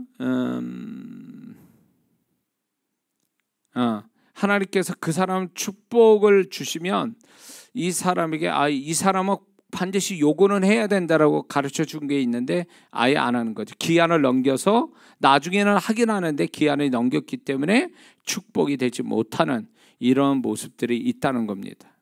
그리고 10번째, 문제가 있었을 때에 스스로 하나님께 한 약속을 해결한 후에도 지키지 않을 때. 자, 이 사람이 문제가 있을 때 하나님 저를 이렇게 문제를 해결해 주시면요 제가 이렇게 좀 하겠습니다 하나님 앞에 라고 약속까지 했는데 딱 문제 해결 났는데 안 해 그거를. 그러면 그 축복 원상태로 돌아갑니다. 하나님께 약속까지 해놓고 축복받으니까 딴 사람이 돼버리는 거죠. 언제 그랬냐 식이에요. 이 사람 축복 날아갑니다. 11번째, 하나님이 그 사람에게만 원하시는 특별한 태도를 가지지 않을 때 원점으로 돌아옵니다. 그 사람은 알아요. 하나님이 이걸 원하시는구나. 나한테 내가 축복받으면 이렇게 하기를 원하시는구나. 문제 해결되면 이걸 하기를 원하시구나. 이미 그 사람 마음 안에 이미 알려주셨다라는 거예요. 근데 그거를 안 해요. 왜? 누구한테도 얘기 안 했고 자기 마음에서 온 거고 하나님 앞에 자기가 또 그렇게 하겠다고 얘기한 것에 대해서 안 할 때 하나님은 그거를 이제 안 한 걸로 인해서 그 축복이 또 소멸되는 걸 보게 됩니다. 그 사람에게만 원하는 특별한 태도, 그게 있습니다. 이런 거죠. 예를 들면 주님 제가 문제를 해결해 주시면 제가 교회 차량 봉사를 꼭 하겠습니다 했는데 딱 문제 해결됐어. 차량 봉사 안 하는 거지. 귀찮고 바쁘다는 핑계를 또 안 해. 이러면 이게 이제 문제가 되는 거예요. 이런 식으로 하면. 자, 12번째, 불신앙적인 말을 해서 축복을 엎어버리는 사람이 있습니다. 어떻게 해요? 하나님의 역사를 말로 부인하는 거, 그리고 또 안 좋아질 수도 있다라고 하는 불신앙적인 말을 막 쏟아내는 거죠. 하나님이 역사했다는 것을 부인하는 거죠. 그 사람이 도왔어. 운이 좋았어. 뭐 이따위 소리 하는 거죠, 이거. 분명히 하나님이 하셨는데 그런 식으로 하나님의 영광을 가리고 하나님의 역사를 부인해 버리는 거죠. 그리고 또 이렇게 말을 하는 거예요. 아, 지금은 이렇게 됐지만 어떻게 될지 모르겠어. 또 잘못될 수도 있지 뭐. 이런 식으로 얘기하는 거예요. 그러면 지금까지 하나님이 여지껏 도와주시고 그렇게 해줬는데 그런 식으로 말을 해버리니까 진짜 네가 혀를 쓰기 좋아하는 자는 그 열매를 먹으리라. 결국 자기 말이 자기를 올무가 돼서 결국 그 말대로 돼버리고 마는 거예요. 왜 그렇게 말을 하죠? 왜 그런 식으로 표현하냐 말이에요. 네 말로 인하여 네가 의롭다함을 얻기도 하고 네 말로 인하여 네가 정죄함을 받으리라. 그렇기 때문에 말로 쏟는 사람들 많아요. 이 불신앙적인 말로 하나님의 축복을 다 소멸하는 사람이 있습니다. 13번째 마지막으로요. 문제 해결을 자기 자랑, 자기 영광으로 취할 때 이 사람 축복으로 원점으로 돌아갑니다. 이렇게 생각해요. 이런 사람 내가 많이 봐서 하는 얘기. 될 일이 됐다. 어차피 이거는 될 일이 된 거야. 되게 돼 있어 이거. 이런 식으로 해석하는 사람. 그리고 내가 얼마나 기도했는데, 내가 얼마나 이거를 가지고 수고를 했는데, 이런 식으로 말하는 사람. 자기 자랑, 자기 영광이에요. 그러면 그거 원점으로 돌아갑니다. 이거 이론이 아니에요. 이론이 아니고 내가 이런 성도들을 너무 많이 봐서 여기 우리 성도분들 이 영상으로 참여한 분들은 절대 이런 사람 되지 말라고 원래 이거를 하려고 했던 게 아니었어요. 원래 하려고 했던 게 아니라 원래는 이제 건강한 영을 측정하는 그 기준들을 얘기하려고 그러다가 이거를 먼저 얘기하고 우리 성도들이 축복받은 다음에 축복이 소멸되지 않게 해서 이거는 반드시 얘기해야 되겠다 그래서 얘기하는 겁니다. 자기 영광, 자기 자랑하지 마세요. 자기가 금식에서 40일 금식에서 그 문제가 해결됐다 해도 40일 금식 자랑하지 말라는 거예요. 그리고 정말로 목사가 기도해주고 성도들 온 힘을 다해서 중보 기도해주는데 될 일이 된 거야. 어차피 되게 돼 있어. 이따위 소리 하면 죽는 거요. 아주 내가 그런 성도 있으면 아주 내가 아주 얼굴 보지도 않을 거예요. 그 성도는. 어떻게 그렇게 얘기해요? 어떻게? 그게 되기 위해서 그냥 그게 저절로 된 게 아니라 목사가 기도해주고 성도들이 전심을 다해서 같이 기도해줘서 되어진 걸 자기가 혼자서 다 된 걸로 알고 있고 그리고 그게 될 일이 된 것처럼 생각해가지고 이런 사람은 하나님께 감사금도 안 해요. 왜? 될 일이 된 건데 뭘. 어차피 되게 돼 있는 건데 내가 뭘 굳이 내가 얼마나 애썼는데 이 일을 하기 위해서. 이런 식이에요. 큰일 납니다. 이러면 큰일 나요. 응? 자, 이 13가지가 제가 지금까지 목회 사역하고 교회 바깥에 사역을 하면서 만나진 성도들의 축복이 왜 그 다음에 그게 다 완전히 원상태로 다시 안 좋은 상태로 돌아가게 한 원인들 13가지를 제가 찾았어요. 그래서 여러분들이 이 13가지 중에 하나만 걸리면 곤란합니다. 그래서 문제 해결을 위해서 여러분 기도 열심히 하되 이거 잘 될 때 조심해야 합니다. 이 13가지 중에 하나 걸리지 않기를 자꾸 뒤져봐야 돼. 내가 여기에 걸린 것이 있는가 없는가. 그래서 걸린 게 있다면 빨리 해결해야 돼요. 하나님이 작업 들어가기 전에 빨리 해결하셔야 돼요. 그래야 그 축복이 하나님께 인정받고 보호받고 그리고 더 축복으로 더 연결돼서 나아가야지. 이건 단발적 축복이고 또 축복도 그게 소멸돼가지고 다시 옛날로 돌아가 버린 이 상태면 얼마나 불쌍한 사람 되는 거냐 그거예요. 어쩌면 우리가 축복을 받았는데 하나님께 문제 해결됐는데 이런 식의 이 13가지 중에 하나가 걸려가지고 축복이 완전히 사라져가지고 그 전같이 똑같은 그런 축복은 다시 안 오도록 하다면 여기에 걸려 있는 거예요. 지금 여기에 걸려 있는 거예요. 왜 옛날같이 그 축복이 안 오지? 그런 사람 있죠. 옛날에 하나님 나를 이렇게 축복했는데 왜 나는 지금 그런 축복 못 받죠? 13가지 중에 하나 들어가 있는 거예요 지금. 제가 분명히 말씀드립니다. 모르는 성도 같으면 하나님이 가르쳐 주세요. 그러나 알만한 성도가 이렇게 해버리면 2번 축복 안 옵니다. 그러니까 여러분들이 하나님이 어렵게 문제 해결되는 거를 계속 축복이 연결되어 가서 더 큰 축복으로 경험하기 원한다면 이 13가지 중에 걸려서는 안 된다는 거예요. 하나도 걸리지 말고 하나님을 감동시키는 그런 모습을 가지고 문제 해결됐을 때 하나님이 정말로 믿을만하고 하나님이 정말 너 신뢰할 만하다. 그래서 제가 하는 얘기가 그거죠. 이건 주님의 마음에서 나온 거예요. 첫 번째 문제 해결해서 축복해 주시면요, 그거는 하나님이 테스트 하시는 거예요. 얘가 어떻게 하는가 보고 계시는 거예요. 그게 하나님이 테스트할 때 하나님이 원하시는 대로 딱 그거를 행하여서 테스트에 합격하면요, 아브라함의 그 모리아산에 있는 여호와 이레를 그 사람이 만나기 시작해요. 계속적인 여호와 이레를 만나요. 그러니까 첫 번째를 잘해야 돼. 문제 해결 다음에 그 첫 번째에서 하나님이 기뻐하는 모습을 가지고 있어야 시험에 합격해야 그 다음에 여호와 이레인데, 요거 합격 못하면 이 사람은 2번 안 옵니다. 축복.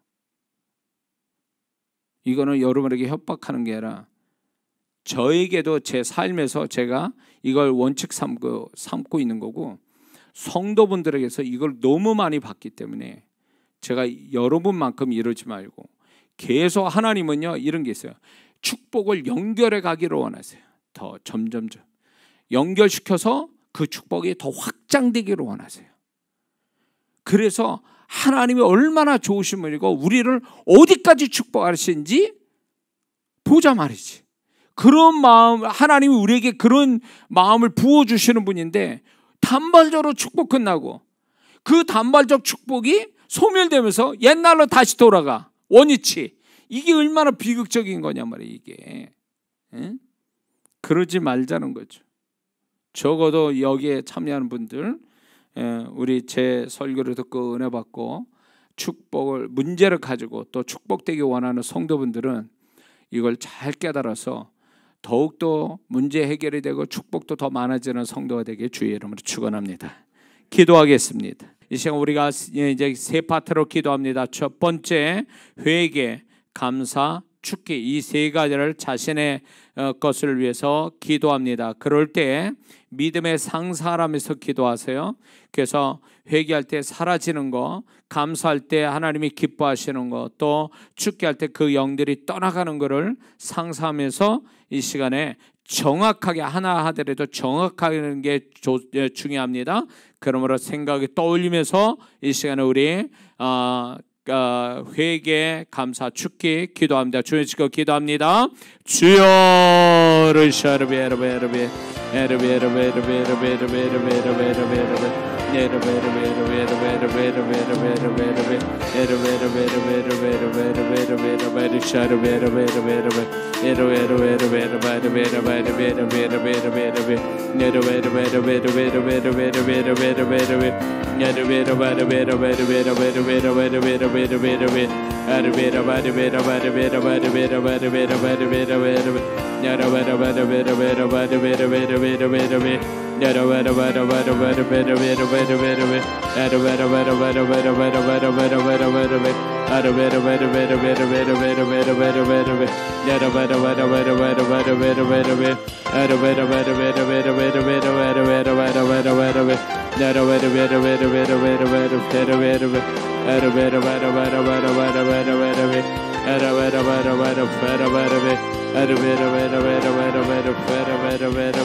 주님께서 딸을 가진 자의 마음을 주님이 만지신다고 주님 말씀하네요.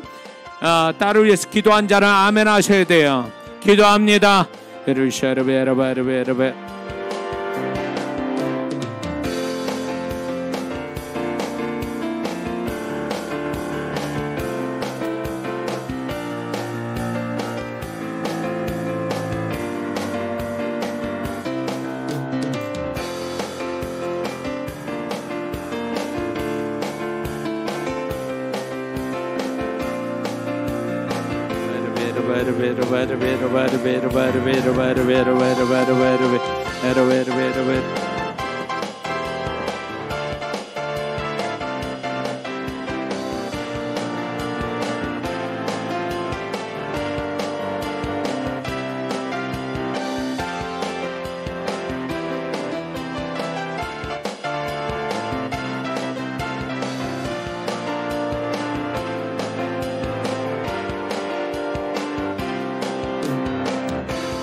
사람 축복을 구하는 사람은 사람을 축복을 먼저 하라고 말씀합니다.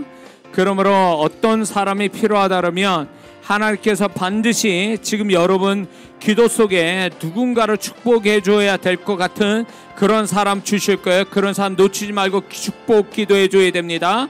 그리고 그 사람을 도울 수만 있다면 돕게 되면 사람 축복이 따를 거라고 주님 말씀하네요. 기도합니다.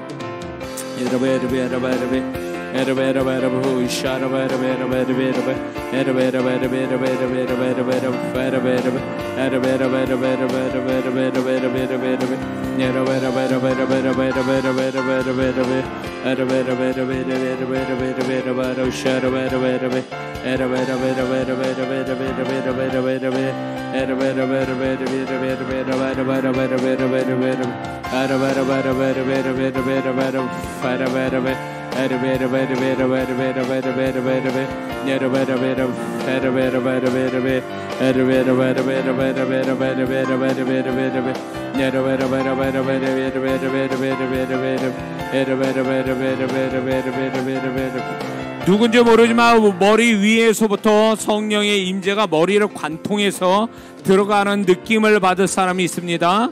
그것을 더욱 사모할 때 더 강하게 그 마음 안에서 더욱더 그 육체 가운데 더 임재를 느끼는 현상이 지금부터 있을 거예요.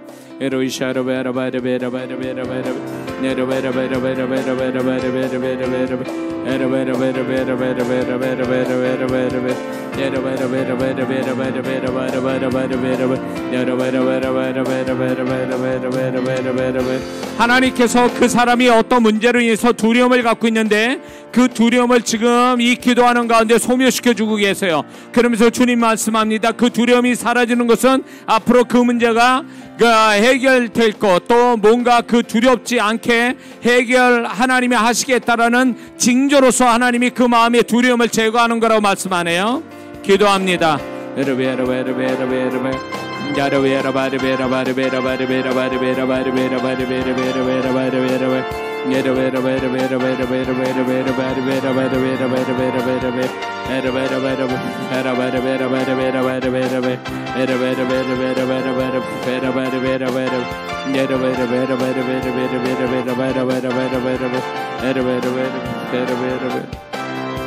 자, 두 번째 파트 기도합니다. 자신을 위한 기도뿐만 아니라 자신의 문제, 그 다음에 중보해줄 사람들을 가까운 사람부터 중보 기도하는 거예요. 사람을 위한 기도를 하는 겁니다.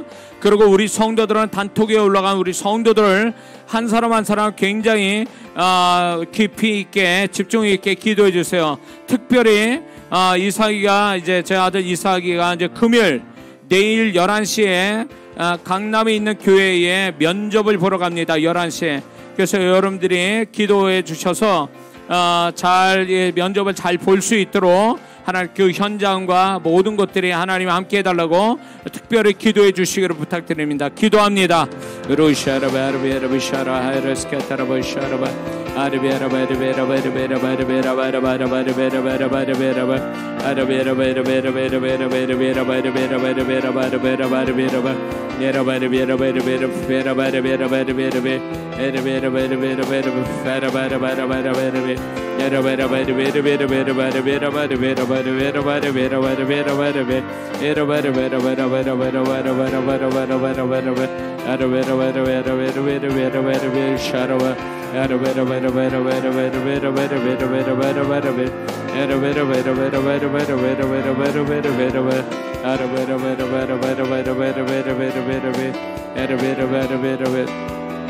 어떤 사람에게 회개의 영이 부어져서 눈물이 나면서 누구를 위한 게 아니라 자신을 위한 회개를 할 사람들이 그 사람이 있다고 주님 말씀합니다.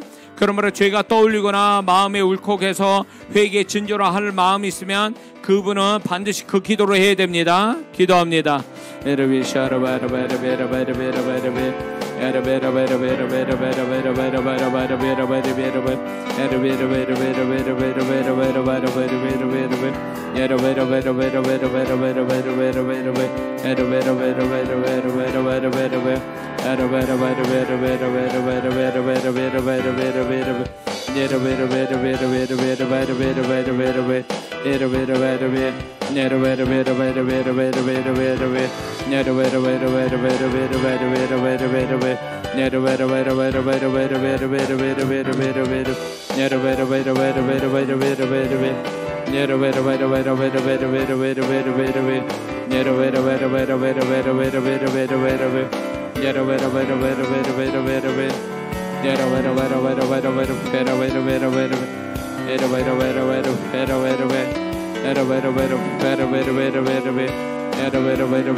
주님이 말씀합니다. 내가 고집을 꺾게 할 것이다. 그의 고집을 꺾게 만들 것이다. 이렇게 말씀합니다. 기도합니다.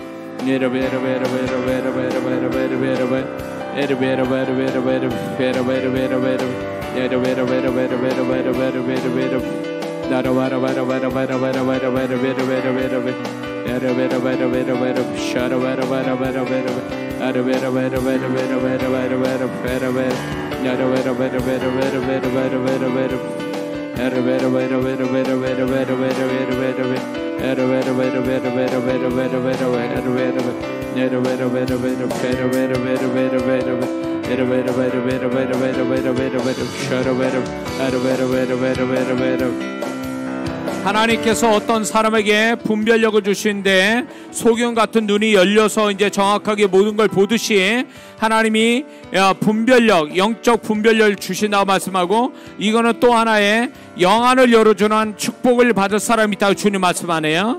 기도합니다.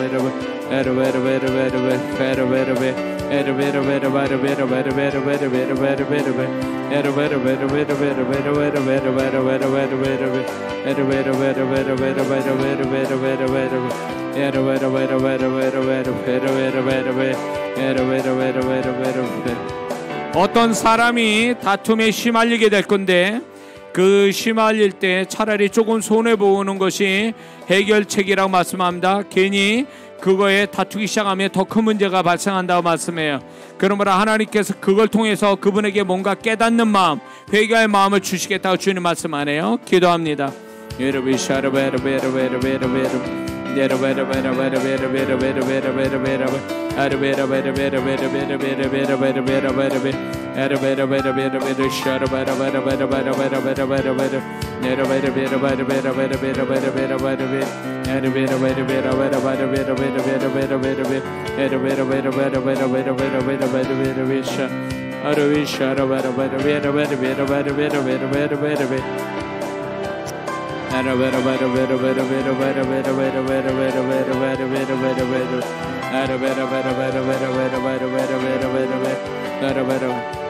어떤 사람은 다 끝났다고 생각하는데 하나님께서는 내가 아직 끝내지 않았기 때문에 아직 안 끝난 거다 라고 말씀하면서 네가 끝났다는 건 너의 혼의 생각이고 그건 잘못된 판단이라고 주님 말씀해요. 그건 일종의 나의 불신앙이라고 말씀합니다. 그 사람은 자기의 판단에 의해서 끝났다라고 하는 것은 하나님이 더 이상 일하지 못하게 하는 어떤 그 태도라고 말씀해요. 그러므로 하나님이 아직 안 끝난 거에 대해서 하나님이 계속 일할 수 있도록 믿음을 가지라고 주님 말씀합니다. 기도합니다.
어떤 자매가 배우자를 놓고 생각하기를 이 사람인가 해서 자꾸 억지로 꿰맞힌다고 그래요. 그러나 주님은 그렇게 생각하지 말라고 속단하지 마라 이렇게 말씀해요. 시간이 가야 된다고 말씀하니까 괜히 꿰맞춰가지고 하나님이 아니라고 그랬는데 자꾸 그걸로 본인이 결정한다면 그거는 좀 위험하다고 말씀해요. 좀 시간이 더 가야 된다고 주님 말씀하네요. 기도합니다.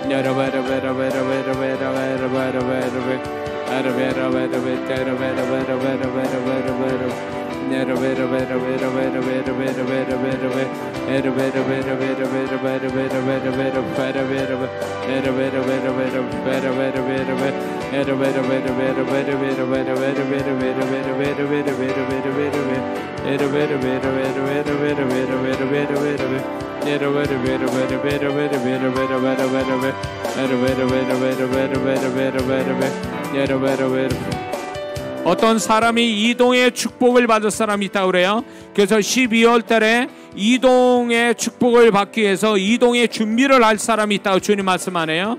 기도합니다.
아들을 통해서 기쁨을 얻을 사람이 있다고 주는 말씀하네요. 기도합니다.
주님이 말씀합니다. 주 안에서 수고한 것이 헛되지 않고 그 수고의 상을 반드시 받게 될 것이다. 주님 말씀합니다.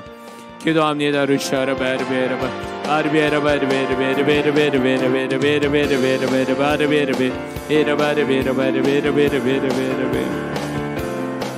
지금부터 우리가 세 번째 파트를 기도하는데, 가정, 일터, 교회를 위해서 기도해 주세요. 공동체를 위한 기도해 주세요. 그 기도를 함으로 인해서 우리가 주님의 마음을 더 알게 되고 또 기도의 능력도 커지게 됩니다.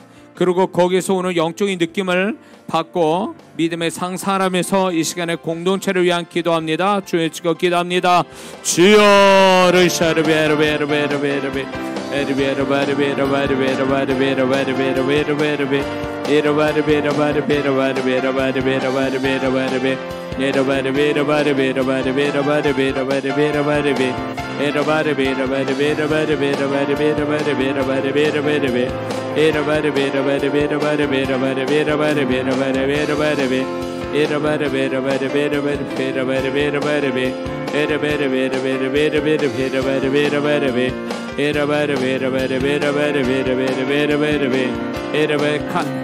가정 예배 드리는 사람, 또 가정 예배 드려야 될 사람이 있어요. 드리면 위로부터 하늘로부터 은혜의 빛이 그 심령에 이렇게 임하는 걸 지금 주님이 보여주세요. 가정 예배 드려야 됩니다. 드려야 될 사람이 있어요.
어떤 사람이 자기가 모든 걸 하나님께 맡긴다 그러면서도 맡기지 못해서 자기 생각이 있고 고집이 있고 어떤 계획이 있고 뭐 이런 걸로 인해서 본인이 스스로 그런 것에 마음에 힘들어하는 것을 주님이 아십니다. 그러면서 그거 맡긴 게 아니다 이렇게 말씀하세요.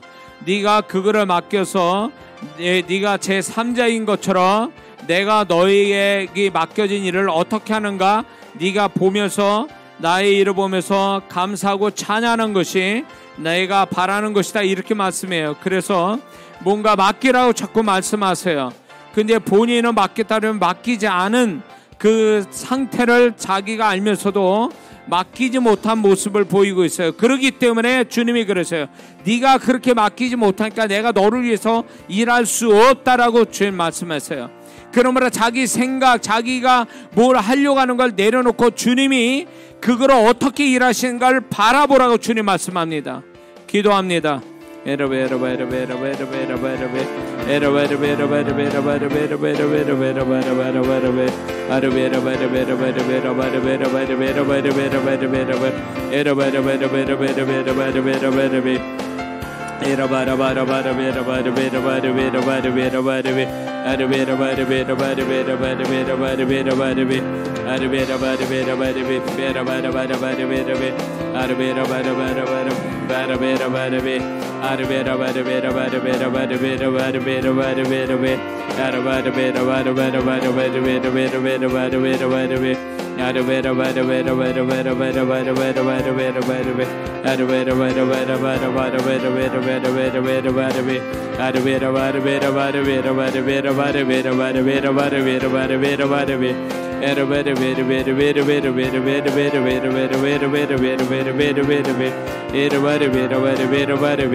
자, 이제 아픈 데 있으면 거기다 손을 대시고 손 댈 수 없는 데 가슴에 손 대세요. 그리고 자기는 건강하지만 또 기도해 주는 사람 있죠. 아픈 사람을 그 사람을 생각하면서 가슴에 손을 대세요. 이 시간에 하나님 아픈 부위와 또 아픈 사람을 생각하며 기도하는 영혼들이 있습니다. 이 시간에 그 부위에 예수님의 귀하신 치료하신 보혈이 흐르게 하옵소서. 치유불이 성령이여 치유불로 그곳에 임하여 주옵소서. 강하게 덮어 주옵소서. 내가 예수님의 이름으로 명령하노니 여기에 지금 기도하는 영혼들 속에 그 육체 가운데 질병과 함께 역사하는 수며 들어와서 불법으로 역사하는 악한 더러운 원수마귀는 그 질병과 함께 다 묶여 떠나갈지어다.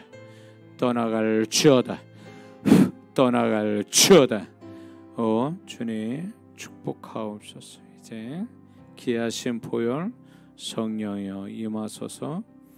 오 주님, 이제 주님께서 치유하옵소서. 예수님의 이름으로 명령하노니 육체의 약한 것은 강하게 되고 없는 건 있게 되며 잘못된 건 고쳐지는 이 치유의 역사가 강하게 임할지어다. 임할지어다. 오 주님 임하옵소서. 더 강하게 임하여 주옵소서.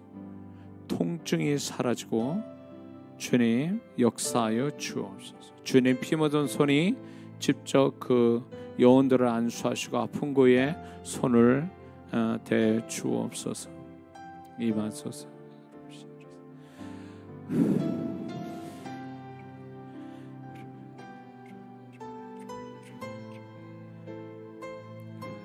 머리의 통증 사라집니다.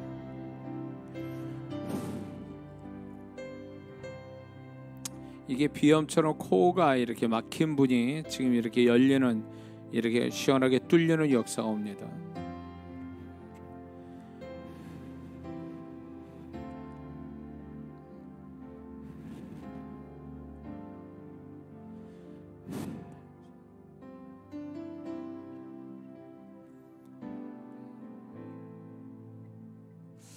약간 이 빈혈처럼 빈혈기로 인해서 어지럼증을 느끼는 분이 계세요. 어지럼증이 있는 그분이 주님께서 그 빈혈을 치유하십니다.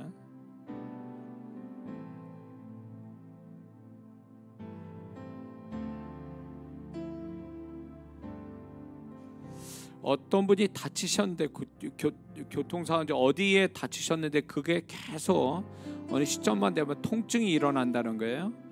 네, 주님께서 그 통증이 사라지도록 주님이 치유하고 계십니다.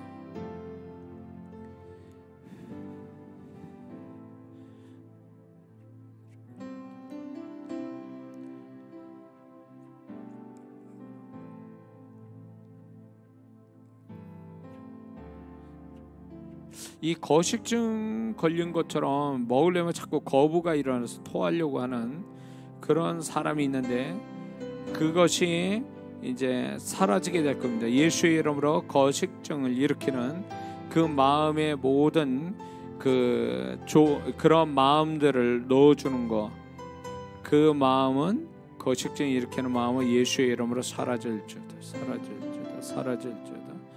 이제 그 정상으로 소화되어져서 그거에 대한 이제 그런 현상이 사라질 거라고 주님 말씀하네요.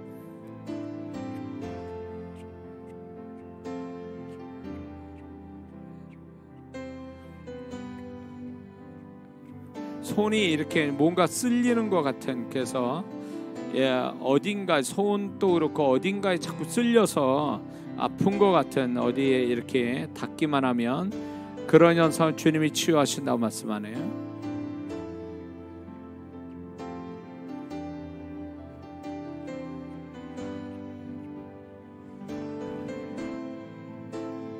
이게 이유를 알 수 없는데 몸의 균형을 잘 못 잡는 분이 있다고 그래요. 몸의 균형이 잘 안 잡혀서 이렇게 똑바로 서 있을 때도 좀 휘청대고 뭔가 이렇게 쏠리는 것 같은 느낌 들고 걸을 때 약간 이 균형이 조금 안 맞아서 그렇게 걷는 분이 있다고 그래요. 그러니까 균형 감각이 없는 것 같이 보여요. 좀 문제가 생긴 것 같아요. 주님께서 그 부분을 치유하신다고 주님 말씀하네요.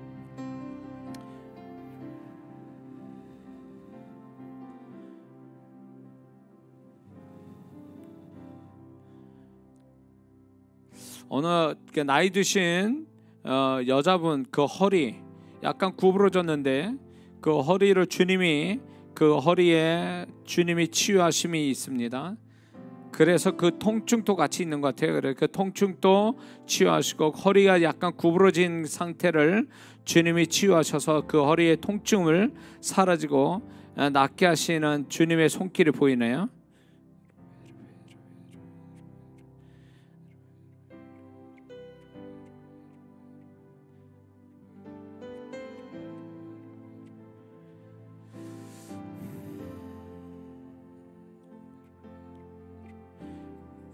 이제 내가 예수님의 이름으로 명령하노니 가정에 스며 들어와서 분열, 다툼, 모든 불리케 하는 것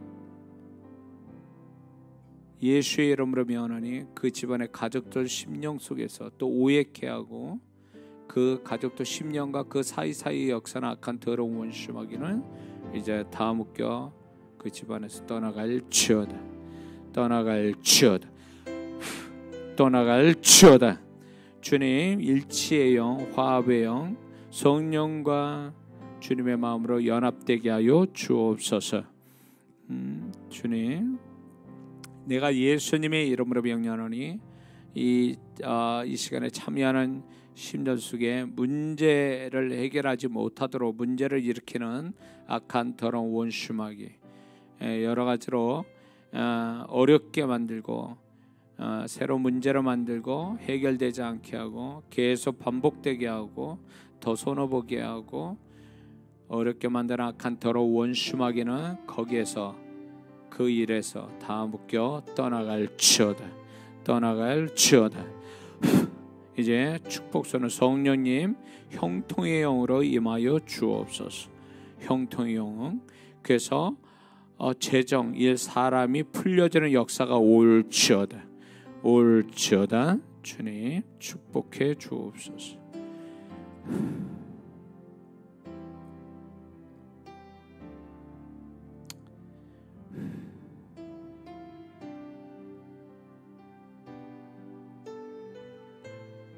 어떤 여자분이 이렇게 그 어떤 마음에 응어진 걸 풀어내듯이 이렇게 우는 모습을 보여주세요. 그게 그분의 치유고 그분을 자유케 하고 그분을 축복하는 거라고 주님 말씀하네요. 그런 현상을 경험할 사람이 있다고 주님 말씀하네요.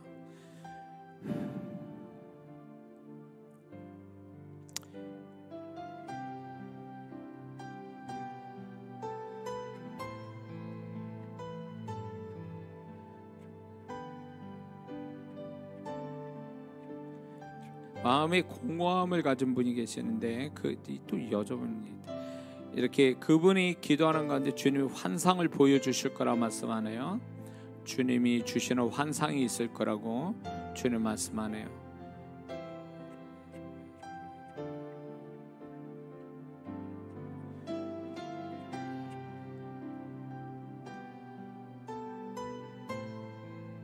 이게 꿈인지 아니면 환상 가운데인지 손수건을 받을 사람이 있어요. 그거는 주님께서 어떤 약속과 같고 어떤 위로의 어떤 메시지를 주시는 거고 그거를 좀 회복해 하는 의미로서 손수건을 받을 사람이 있다고 말씀하네요.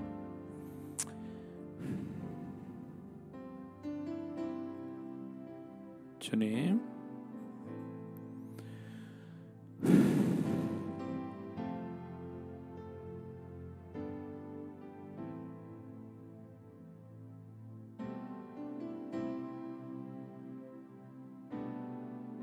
주님이 더디 오시는 게 아니라고 말씀하네요. 어떤 문제나 어떤 현장이나 이렇게 자기가 바라는 데서 주님이 더디 오시는 게 아니라 이미 주님은 그분이 오셨지만 간절히 그분을 찾지 않고 그분의 일하심을 사모하지 않은 그런 태도 때문에 주님께서 마음껏 일하시지 못한다고 주님 말씀하네요.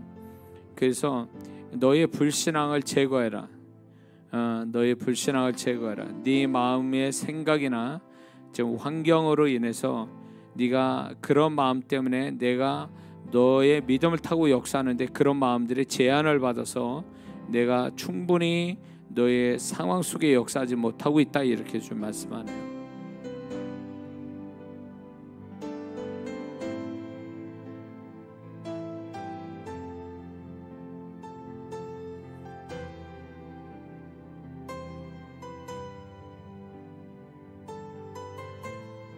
주님,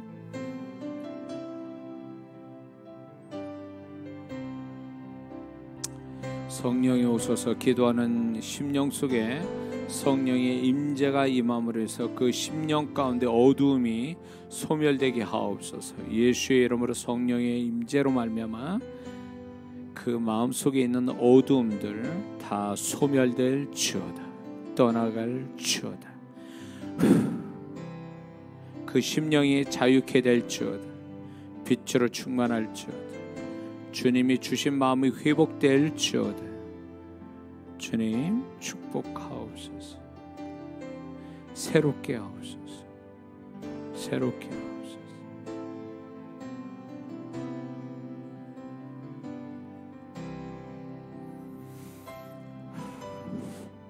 하나님 아버지 감사합니다. 오늘 이 밤에도 우리가 깨달아야 될 것을 깨닫게 하여 주시고, 오늘 또 우리가 기도한 것을 하나님이 귀히 들으시고 하나님의 시간에 응답하여 주실 것을 믿습니다.